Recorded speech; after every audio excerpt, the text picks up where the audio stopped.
জনক যে চুক্তিটি ছিল সেটি এই শান্তি চুক্তি নামক একটি কালো চুক্তি ছিল। প্রিয় উপস্থিতি, আপনারা জানেন পাহাড়ে ইউপিডিএফ, জেএসএস এবং আরো অনেক প্রসিদ্ধ গ্রুপ রয়েছে। এই পার্বত্য অঞ্চল বাংলাদেশের 56,000 বর্গ মাইলের ভিতরে থেকেও আপনারা অনেকেই জানেন যে এখানে আপনারা যদি ঘুরতে যান আপনাদেরকে সেখানে চাঁদা দিয়ে ঘুরতে হবে, আপনারা যদি ব্যবসা করতে যান সেখানে আপনাদেরকে চাঁদা দিয়ে ব্যবসা করতে হবে। আমাদের এই পার্বত্য অঞ্চলে একটা বিষয় জানিয়ে রাখি, বছরে প্রায় 700 কোটি টাকা চাঁদা দেওয়া হয়। কত টাকা? 700 কোটি টাকা আমরা চাঁদা দিয়ে থাকি আমাদের বাঙালি জনগোষ্ঠী যারা সেখানে বসবাস করে এবং যারা ব্যবসা করে সেখানে। এবং বছরে এখানে আমাদের এই পার্বত্য অঞ্চল থেকে বাংলাদেশে আয় করা হয় প্রায় 2000 কোটি টাকার উপরে। এত আয় থাকার পরেও আমাদের এই পার্বত্য অঞ্চলে কেন জানি আমরা দেখছি একটা বৈষম্য রয়ে গিয়েছে। আমাদের সেই আতঙ্ক, সেই নিপীড়ন, সেই নির্যাতন এখনো কাটেনি। কোন শক্তির বলে আমরা এখনো জানি না। প্রিয় উপস্থিতি, আজকে 28 বছর অবাধ হয়ে গেল এই শান্তি চুক্তিতে আমরা কতটা শান্তিতে রয়েছি। আমাদের যে পাহাড়ি ভাইয়েরা রয়েছে, আমাদের যে এখানে পাহাড়ি জনগোষ্ঠী যারা রয়েছে, প্রায় 11টি ভাষাভাষী জনগোষ্ঠী সেখানে রয়েছে আমাদের বাঙালিদের সাথেও। আমরা চাই তাদের সাথে আমরা মিলেমিশে সুন্দর একটি স্বাচ্ছন্দ্য জীবন যাপন করি, যাতে আমরা বাংলাদেশের নাগরিক হিসেবে আমরা একই সাথে বসবাস করে আমরা আমাদের জীবনকে যাপন করতে পারি। দুঃখের বিষয় বলতে হয়, আজকে বাংলাদেশের নাগরিকত্ব হয়েও, ন্যাশনাল আইডি কার্ড পাওয়ার পরেও আপনি এই পার্বত্য অঞ্চলে গিয়ে আপনি 56,000 বর্গ মাইলের ভিতরে যে আপনার একটা নাগরিক অধিকার আছে, আপনি চাইলে রাঙামাটি থেকে গিয়ে আপনি পিরোজপুরে জায়গা কিনতে পারবেন, আপনি চাইলে ময়মনসিংহে গিয়ে জায়গা কিনতে পারবেন, ঢাকায় এসে বাড়ি করতে পারবেন। কিন্তু আপনি চাইলে ঢাকা থেকে গিয়ে আমাদের পার্বত্য অঞ্চলে জায়গা কিনতে পারবেন না, সেখানে বাড়িঘর করতে পারবেন না। আপনাকে সেখানে আরো একটি নাগরিকত্ব সার্টিফিকেট আপনাকে নিতে হবে, যেটা হেডম্যান কর্তৃক দেওয়া হয়। আর এই হেডম্যান সেটা রয়েছে এই পাহাড়ের অধুরে, পাহাড়ের গভীরে, যেখানে যাইতে হলে আপনাকে মানে আপনার জীবন হাতে নিয়ে যেতে হবে যে আমি বেঁচে আসবো কিনা বা সেখানে যেতে পারবো কিনা। প্রিয় উপস্থিতি, আজকে আমরা একটা কথা বলতে চাই। আমাদের 52 দেখেছি, আমরা 52-র ইতিহাস পড়েছি, 1971-এর ইতিহাস পড়েছি, এরপরে আমরা সর্বশেষ 2024-এ আমরা দেখেছি। আমাদের এত অভ্যুত্থানের পরেও, এত স্বাধীনতা যুদ্ধের পরেও, এত রক্ত দেওয়ার পরেও কেন আমরা আজকে এই পার্বত্য বাঙালি অবহেলিত, নির্যাতিত, নিপীড়িত? এর প্রশ্ন রয়ে গেল বাংলাদেশ বর্তমান সরকারের কাছে। তাহলে আমরা কি এই বাংলাদেশের নাগরিক নয়? আমরা যদি বাংলাদেশের ন্যাশনাল আইডি কার্ডধারী হয়ে আমরা পার্বত্য অঞ্চলে সুযোগ সুবিধা ভোগ করতে না পারি, তাহলে আমাদেরকে কি হিসাবে সেখানে রাখা হয়েছে, কি হিসাবে সেখানে দেখা হয়েছে? প্রিয় সাংবাদিক বৃন্দ, আপনাদের কাছে আরো একটি উদাহরণ আহ্বান রইল, আপনারা আমাদের পার্বত্য অঞ্চল নিয়ে আরেকটু ঘাটাঘাটি করবেন। এটা আপনাদের প্রতি একটু অনুরোধ রইল। কেননা আমাদের পার্বত্য অঞ্চলে আপনারা জানেন, আপনারা অনেক দূর দূরান্তের খবর, অনেক গভীরের খবর আপনারা প্রচার করেন, কিন্তু কিছু কিছু সময় দেখা যায় আপনারা যে খবরগুলো প্রচার করেন কারো দাসত্ব হয়ে অথবা কারো ইন্ধনে বাঙালি এবং পাহাড়িদেরকে লাগিয়ে দেওয়ার জন্য যে ধরনের নিউজ আছে, সেই উস্কানিমূলক কিছু খবর এই মিডিয়ার জগতে এসে যায়। এটা অত্যন্ত দুঃখের বিষয় এবং এটা আমাদের জন্য লজ্জাজনক যে আমরা বাংলাদেশের বাঙালি হয়েও আমাদের বিরুদ্ধে কেন নিউজ হয়। আপনারা দেখেন এই 84-96 পর্যায়ক্রমে এই পর্যন্ত 30,000 বাঙালি সেখানে জীবন দিয়েছে, 400-র উপরে সেনাবাহিনী জীবন দিয়েছে এবং 8,000-এর উপরে মানুষ সেখানে অপহরণ হয়েছে। সবগুলো বাঙালি, এর ভিতরে সবগুলো কি ছিল? বাঙালি। অথচ আমরা আজও পর্যন্ত এর কোনো বিচার আমরা পাইনি। এটা আমাদের জন্য অত্যন্ত দুঃখের বিষয়। আমি এখন বলতে চাই, বাংলাদেশে একটা অভ্যুত্থান হয়েছে, এই অভ্যুত্থানের পরেও আমরা সেই বৈষম্য আর দেখতে চাই না, আমরা এই নির্যাতনে আর থাকতে চাই না, আমরা এই বৈষম্য থেকে বেরিয়ে আসতে চাই, আমরা বাংলাদেশ শান্তিতে বসবাস করতে চাই। আমাদের যে পাহাড়ি জনগোষ্ঠী রয়েছে আমরা তাদের সাথে কাঁধে কাঁধ মিলিয়ে বসবাস করতে চাই, ব্যবসা করতে চাই এবং বাংলাদেশের নাগরিক হিসেবে যতটুকু অধিকার আমি ততটুকু অধিকার আমি চাই। মাননীয় প্রধান উপদেষ্টাকে আমরা বলতে চাই, এই শান্তি চুক্তি যে ব্যক্তি করেছিল বা যার ছায়াতলে হয়েছিল, যার ইন্ধনে এখানে হয়েছিল, সে কিন্তু এখন দেশে নাই। তাহলে সে যেহেতু দেশে নাই এবং এই যে শান্তি চুক্তি দেওয়ার পরে 28 বছরেও আজও পর্যন্ত আমাদের কোনো শান্তির প্রতিচ্ছবি আমরা দেখি নাই, বরঞ্চ এই শান্তি নামে আমাদের দুঃখ, কষ্ট, নির্যাতন, নিপীড়ন বেড়েই চলছে। তাহলে এই শান্তি চুক্তি দিয়ে আমাদের কি হবে?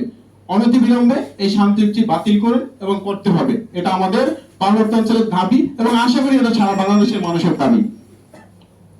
মাননীয় প্রধান উপদেষ্টাকে আরেকটা কথা বলতে চাই, এতগুলো সেনা ক্যাম্প, সেখান থেকে 119টিরও বেশি পার্বত্য অঞ্চল থেকে সেনা ক্যাম্প উঠাই নিয়ে আসা হয়েছে। আপনি সিআইডি দিয়ে বলেন, আপনি গোয়েন্দা দিয়ে বলেন, আপনি একটু তদন্ত করে দেখেন, প্রায় ক্যাম্পে 119টির ভিতরে 100টি ক্যাম্পেই এখন জেএসএস, ইউপিডিএফ এবং সন্ত্রাসী গ্রুপ দখল করে নিছে, যেখানে ওত পেতে তারা প্রতিটি বাঙালিকে হামলা করা হয় এবং প্রতিটি ব্যবসায়ীকে হামলা করা হয় এবং দেশের বিভিন্ন সময়ে আমরা দেখছি উচ্ছৃঙ্খল সৃষ্টি করে আমাদের সেনাবাহিনী সহ অস্ত্রধারীরা আমাদের এই সেনাবাহিনী সহ তারা আহত এবং নিহত করে থাকে। আজকে পাহাড়ে গেলে আপনারা দেখতে পারবেন, খবর নিয়ে দেখেন, পাহাড়ে যতগুলো গাছ আছে তার থেকে বেশি পাহাড়ি সন্ত্রাসীদের হাতে অস্ত্র রয়েছে। আর সেই অস্ত্রগুলো তারা এত দামি অস্ত্র, যে অস্ত্রগুলো আমাদের বাংলাদেশ প্রশাসনের হাতেও এরকম অস্ত্র সচরাচর নেই। আমাদের অনেক ভাইয়েরা যখন কাঠ কাটার জন্য ওই পাহাড়ের ভিতরে যায়, তারা সচক্ষে দেখে আসে, আমাদেরকে বলে ভাই সেখানে যখন যাই কাজ করতে তখন আমাদের আত্মাটা সাথে থাকে না, মনে হয় আসমানে উড়ে গেছে। কারণ এখান থেকে যে ফিরে আসবে এত অস্ত্রের সামনে থেকে, এটা কখনোই কল্পনা করা যায় না। কেন? এই পার্বত্য অঞ্চল কি বাংলাদেশের বাহিরে ভাই? এই পার্বত্য অঞ্চল যদি বাংলাদেশের ভিতরে হয়, 56,000 বর্গ মাইলের ভিতরে হয় এবং আমার দেশে এত প্রশাসন থাকার পরেও কেন এই সন্ত্রাসীরা এত বিস্তার লাভ করে সেখানে? কার ইন্ধনে? নিশ্চয়ই এখানে কোনো ইন্ধনদাতা রয়েছে। আমরা যেটা মনে করি, এবং আমরা ইতিপূর্বে আমরা এরকম দেখেছি যে ইন্ডিয়া এবং পশ্চিমাদের কিছু ইন্ধনে এখানে এই সন্ত্রাসীরা এত তৎপর এবং এত তারা বৃদ্ধি পেয়েছে এখানে। আমি যদি আমার দেশের সার্বভৌমত্ব রক্ষা করতে না পারি, তাহলে আমি ভাই পশ্চিমে দিয়ে কি করব আর ইন্ডিয়া দিয়ে কি করব? আমার তো আগে আমার দেশের রক্ষা করতে হবে, তাই না? তাহলে আমরা এত হুমকির মুখে থেকেও আমরা যে জীবন যাপন করছি, আমাদের মা বোনেরা ঘর থেকে পানি আনতে গেলে পাহাড়ের নিচে তারা থরথর করে কাঁপে, রাত্রে কখন ঘুমের ঘরে অস্ত্রের শব্দ শুনে, গোলাবারুদের শব্দ শুনে ঘুম ভেঙে যায়, বাচ্চাদেরকে ঘুম পড়াইতে পারে না। কেন ভাই? আমি বাংলাদেশের নাগরিক, আমার কি অধিকার নিয়ে বাঁচার অধিকার নাই? আমি তো এই বাংলাদেশের নাগরিক হিসেবে আমার এই বাংলাদেশের যতটা নিরাপত্তা আছে সরকারের পক্ষ থেকে আমার পাওয়া উচিত, কিন্তু আমি সেখানে অধিকার হারা, আমি সেখানে অধিকার বঞ্চিত। আমি প্রতিনিয়ত আমার অস্ত্রের মুখে, আমি প্রতিনিয়ত আমাদের মা বোনেরা সেখানে বিভিন্ন হুমকিতে তারা রয়েছে, যেটা আসলে গভীরভাবে যদি উপলব্ধি করেন বা সেখানে আপনারা পর্যবেক্ষণ করেন, আপনারা দেখতে পারবেন বিভিন্ন সময় যে ঘটনাগুলো ঘটে সেখানে বসবাস করার মতো উপযোগী হয় না।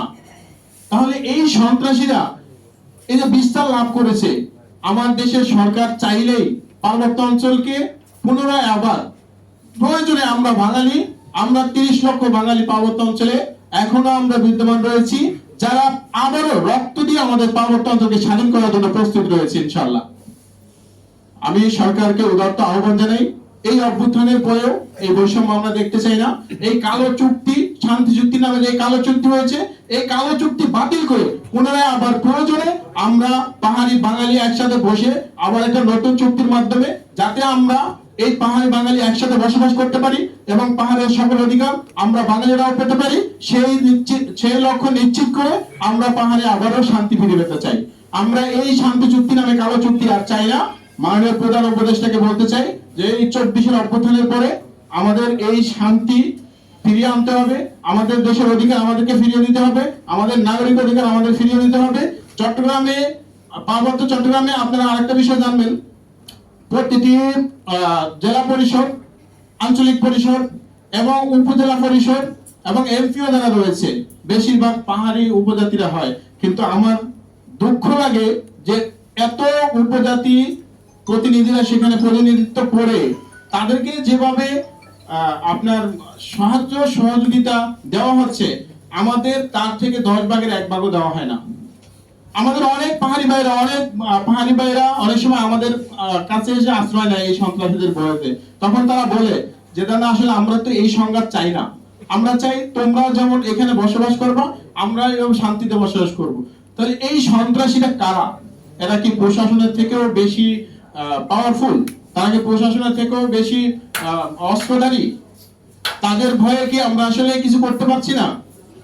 আমি মাননীয় প্রধান উপদেষ্টাকে বলবো, আমাদের পার্বত্য অঞ্চলে কিছুদিন আগে যে একটা নৈরাজ্য সৃষ্টি হয়েছিল খাগড়াছড়িতে, একটা দর্শককে কেন্দ্র করে, সেখানে অনেক সেনা হতাহত হয়েছে, বাঙালি আহত হয়েছে, নিহত হয়েছে। আমরা এরকম সংঘাত আর চাই না। পুনরায় এই পার্বত্য অঞ্চলে সেনা ক্যাম্প বৃদ্ধি করে আমাদের শান্তি নিশ্চিত করে পার্বত্য অঞ্চলকে বাংলাদেশের 56,000 বর্গ মাইলের একটি অংশ হিসেবে দেখে সেখানে সকল নাগরিক অধিকার নিশ্চিত করে আমাদেরকে সেখানে বসবাস করার উপযোগী করে দিবেন। এই আহ্বান রেখে আমি আজকে আমার বক্তব্য এখানে শেষ করছি। আসসালামু আলাইকুম রহমতুল্লাহ। ধন্যবাদ।